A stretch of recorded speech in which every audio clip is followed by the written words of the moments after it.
Vidéo de 18 minutes, Aboubacar al-Baghdadi s'adresse à ses combattants. L'enregistrement relayé hier par l'organe de propagande de l'État islamique montre son chef, Kalachnikov à ses côtés, promettant de venger ses membres tués au combat. Le cholismo! Le cholismo! Diego Simeone, Xavi Hernandez. À ce soir, les gars, je peux vous dire qu'on a assisté à l'un des plus beaux matchs de ces 5-10 dernières années. En termes de niveau de jeu, technique, ça s'est renvoyé le ballon des deux côtés. C'était du football champagne. J'ai assisté ce soir à l'un des plus beaux matchs, en fait, depuis le début de la saison du Barça, tout simplement. Et c'était beau à voir, c'était agréable pour les yeux. Bon, là, bien sûr, vous avez compris que c'est du sarcasme et que on va pas non plus fanfaronner après une victoire pareille, mais je vous le dis de base, on va commencer comme ça, je vais vous le dire, cette victoire-là, je vais la prendre. On va bien sûr revenir sur les choses à dire, sur le contenu de ce que le Barça a proposé, mais croyez pas que durant ce débrief, ça va être un débrief où je vais être extrêmement négatif envers le Barça, parce que vous me connaissez, en règle générale, lorsque le Barça pond ce type de prestation dans le contenu, je suis le premier à sortir la batte de baseball pour essayer de dégommer tout le monde. Ce soir, on va bien sûr le faire, mais à un degré différent. Pourquoi? Parce que, ça reste un classico, une victoire dans un classico. Je ne cracherai jamais sur une victoire dans un classico, même sous les Valverde et tout, lorsqu'on gagnait dans les classicos de manière dégueulasse. Moi, je signais, mais 1 million de fois. Mais cette victoire-là qu'on vient de voir du Barça face au Real Madrid, même sous Valverde, on n'a jamais réussi à pondre quelque chose de si négatif dans le contenu, d'aussi pauvre en fait dans le contenu. Ce soir, en fait, je pense que Xavi a dit quelque chose qui a pas vraiment, je dirais, attiré notre attention, qui aurait dû, dès sa conférence de presse d'avant-match, il a dit en fait que ce classico, l'issue de ce classico se jouera au retour au Camp Nou. C'était clair en fait qu'il avait ce plan de jeu de terroriste dans sa tête. C'était clair depuis le départ que lui, il arrivait dans le but de ne pas se livrer quelque part. Et ce soir, je pense que si on m'avait dit, moi, un jour, que un Barça de Xavi jouerait comme ça, en laissant volontairement ou involontairement la possession à l'adversaire durant 90 minutes, d'autant plus que si l'adversaire c'est le Real Madrid, c'est impossible, j'aurais pas pu imaginer cela. Avoir ce feeling-là après un match comme ça, je l'ai jamais eu en fait. Ce soir, le Barça a joué comme le Real Madrid habituellement joue contre le Barça, sans les occasions de contre-attaque en plus, parce que je pense que s'il y avait Dembélé et autres ce soir, ce match aurait pu se plier encore plus avec la vitesse de joueurs comme Dembélé, la créativité de joueurs comme Pedri. Mais je veux dire, si ces joueurs-là, ils étaient là, je n'aurais jamais acquiescé un contenu pareil. Il y avait beaucoup trop de lacunes dans la créativité, dans la rétention du ballon, tout simplement, au Barça, pour aujourd'hui être vraiment négatif malgré une victoire en fait dans un classico. Alors je ne vous dis pas que je cautionne ce que j'ai vu aujourd'hui dans le contenu, mais est-ce que je vais cracher dessus? Mais absolument pas. Aujourd'hui, si le Real Madrid fait ce type de match, qui gagne contre nous, que le Barça, parce que disons-nous la vérité, ce soir, le Real a eu une possession quasiment stérile, ce que le Barça fait souvent, parfois quand ça va pas contre le Real. Ça fait tourner des passes à gauche et à droite, parfois inutiles, ça se termine souvent par un centre raté ou un tir de loin. C'est le Real, vous avez senti, vous, Ter Stegen à l'agonie ce soir? Absolument pas. Absolument pas. Donc je vais pas non plus me dire que le Real Madrid était incroyable, que le Barça était au fond du trou, parce que ce n'est pas non plus le cas. Le Barça a volontairement ou involontairement, parce que le pressing du Real aussi était bon, faut le dire, faut le mentionner, le Barça n'a pas pu garder le ballon une grande majorité du temps. Au bout d'un moment, c'était visible que c'était volontaire aussi, que il n'en voulait même plus en fait du ballon. Il voulait juste se protéger et empêcher le Real d'avoir des espaces pour jouer leur transition rapide comme d'habitude. Donc je pense que ce soir, faut aussi pointer du doigt le match du Real. Parce que certes, le Barça a fait un match dégueulasse dont le contenu ne propose absolument rien. Mais derrière, le Real Madrid, de la même manière que moi, j'aurais tapé sur le Barça s'ils avaient pondu un match comme ça, que le Real a sorti face à une équipe qui joue bloc bas, mais de la même manière que ce soir, je vais me dire en fait que le Real Madrid n'a pas proposé grand-chose pour mettre à mal cette défense du Barça, cette équipe du Barça qui jouait assez bas. Ils t'ont laissé le ballon, tu n'as pas su en faire grand-chose en fait.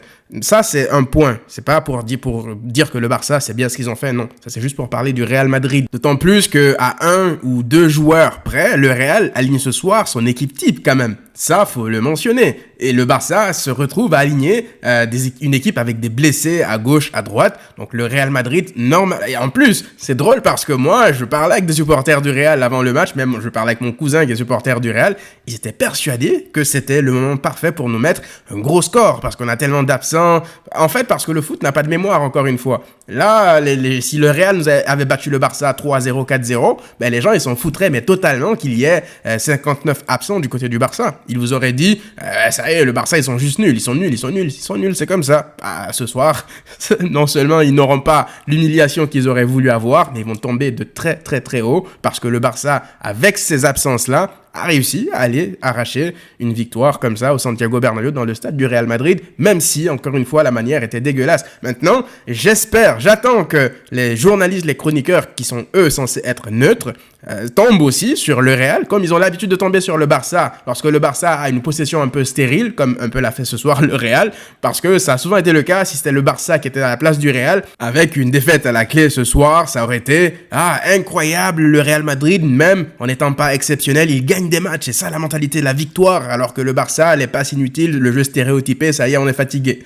Donc j'espère que les critiques seront pareilles ce soir envers le Real Madrid, parce que ils n'ont pas non plus été exceptionnels avec le ballon, tout simplement. Maintenant, du côté du Barça, pour parler de Xavi, comme je l'ai dit tout à l'heure, je pense que Xavi, il avait un plan bien en tête déjà, avant le match. Il savait, on le savait tous, nous en tant que supporters, que sans tes créateurs, ceux qui... En fait, le problème, c'est pas comme si tu perdais juste un joueur important ou deux joueurs importants dans ta création, mais au moins 3 ou voire 4 joueurs importants dans la création, dans l'animation même de ton équipe. Parce qu'on le veuille ou pas, Pedri, pour moi, c'est le meilleur joueur du Barça. Dans l'animation, lorsqu'il est pas là, c'est pas du tout la même équipe. Dembélé, dans l'animation offensive, lui aussi, il est important, essentiel. Lewandowski, même lorsqu'il traverse des moments difficiles, il fait n'importe quoi avec le ballon. En point d'appui pour sortir les ballons, pour réussir à garder le ballon, mais ce sont des joueurs essentiels en fait pour ton animation. Même Christensen, en vrai. Christensen de derrière, c'est un joueur qui te fait beaucoup de bien. Même si ce soir Benzema était dans la poche de Alonso. On va pas revenir dessus, on n'est pas là pour parler de ça. Ce que je veux dire, c'est que Xavi, il savait qu'avec ces absences-là, toutes ces absences combinées, ça aurait été un miracle de rivaliser dans le jeu avec le Real Madrid. Le Real Madrid qui, lui, aligne quasiment encore une fois son équipe type à 1 ou 2 postes près. Et donc, ce qui s'est passé, c'est que vu que la dynamique était déjà négative avec une défaite contre Almeria et l'élimination en Ligue Europa, je pense que Xavi, il a simplement voulu éviter le même scénario que le match du Classico en Liga lorsque le Real avait gagné. C'est-à-dire que on était dans une mauvaise dynamique dans les résultats et on a voulu aller comme ça aussi une fois de plus à l'abordage en essayant de essayer de se relancer, je veux dire, face au Real Madrid, et le Real Madrid en avait profité à ce moment-là. Donc, je pense que ce qui intéresse Xavi à l'heure actuelle, c'est la dynamique, de retrouver une dynamique gagnante, peu importe le style, peu importe la manière de faire, ce qu'il veut, c'est de gagner. Parce que vous vous rappelez, on parlait de Xavi, la pression autour de Xavi cette saison, c'est quoi? C'est les titres. D'abord, il faut ramener des titres. S'il ne ramène pas de titres, il sera sous pression et il ne veut plus être en fait ce coach un peu, on va dire, naïf, qui se jette dans la gueule du loup même en sachant qu'il a des absents. Le sacro-saint, beau jeu, peu importe les circonstances. C'est un coach, je pense, qui essaye de s'adapter, tout simplement. Aujourd'hui, le seul joueur, où on va dire, la défense, elle a été solide quand même, faut le dire, même Ter Stegen était rassurant, mais pour moi, le seul joueur qui était au-dessus du lot, c'est Frenkie de Jong.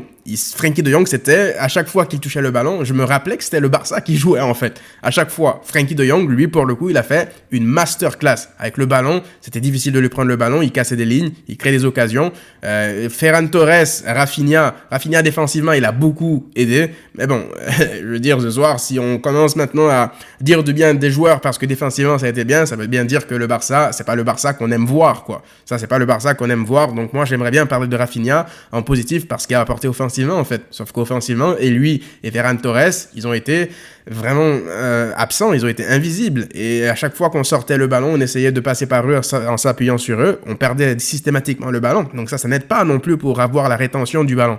Gavi aussi, il a eu beaucoup de mal avec le ballon. Gavi, c'était plus dans la grinta. Aujourd'hui, en fait, c'était le Barça, c'était l'Athletic Bilbao, en fait.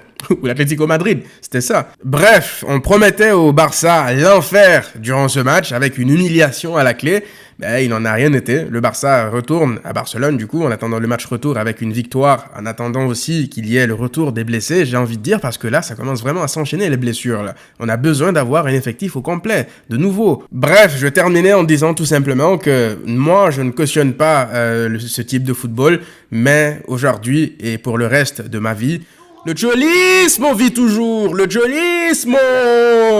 Voilà, par moments, ça fait du bien d'être les méchants. Donc, profitons d'être dans cette situation-là d'antagoniste. Et voilà, on se retrouve pour une prochaine vidéo d'ici là. Comme vous le savez, prenez tous soin de vous.